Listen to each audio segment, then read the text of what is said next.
Welcome back to the Purple Political Breakdown. This is my YouTube channel, and today we're going to be talking about the false statements regarding the informant, referencing the Hunter Biden and Joe Biden case. There's some documents, and I wanted to read it out for a video.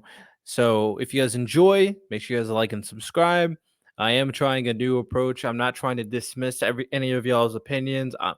I'm gonna have my own opinions. If you disagree with my opinions, we can have a conversation in the comment section. I can't talk with all of you, but we're trying to bridge some gaps. All right, let's dive right into it. All right, so I got this tweet. So here's the first document, as you can see. Los Angeles, California. Today, a federal court unsealed a two-count indictment returned by a federal grand jury in the Central District of California, charging Alexander Smirnov, 43, with making a false statement in violation of and creating a false and fictitious record in the violation of four statements he made that were recorded in the official record of the Federal Bureau of Investigation, known as Form 1023.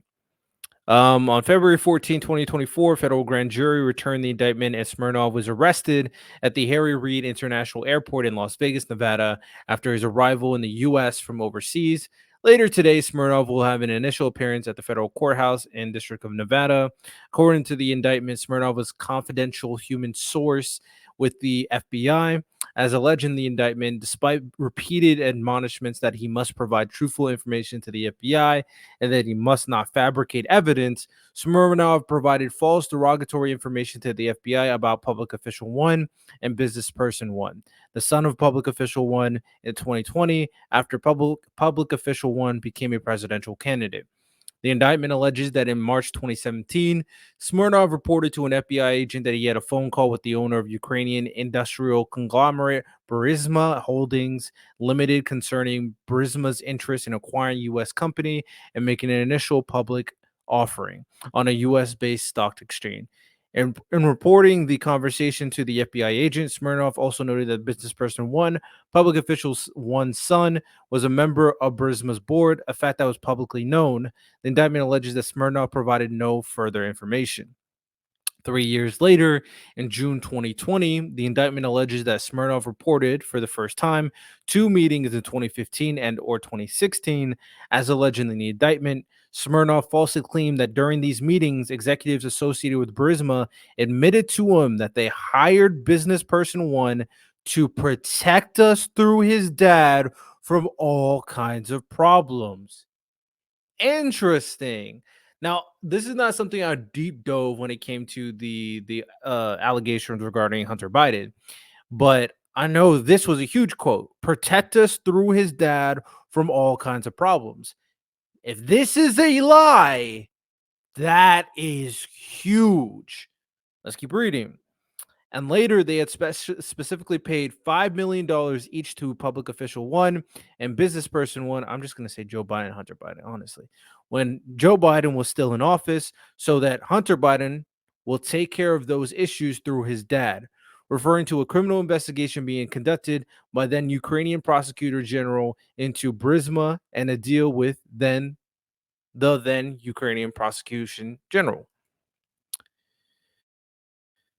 There's another document 3 years later. Okay. And as alleged in the indictment, the events that Smirnov first reported to the FBI agent in 2020 were fabrications. In truth and fact, the defendant had contact with executives from Burisma in 2017 after the end of the administration when Joe Biden had no ability to influence U.S. policy, and after the Ukrainian prosecutor general had been fired in February 2016. The indictment alleges that the defendant transformed his routine and unextraordinary business contract with Burisma in 2017 and later into bribery allegations against Joe Biden after expressing bias against Joe Biden and his presidential candidacy. As further alleged in the indictment, when he was interviewed by FBI agents in September 2023, Smirnov repeated some of his false claims, changed his story as to other of his claims, and promoted a new false narrative after he said he met with Russian officials. If convicted, he faces a maximum penalty of 25 years in prison. Actual sentences for federal crimes was typically less than the maximum penalties, blah, blah, blah, blah.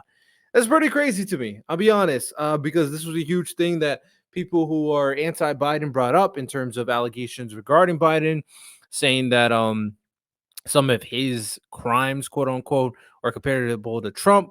But if this is all fake, um, then then that's crazy. I'll be honest. Then that's crazy.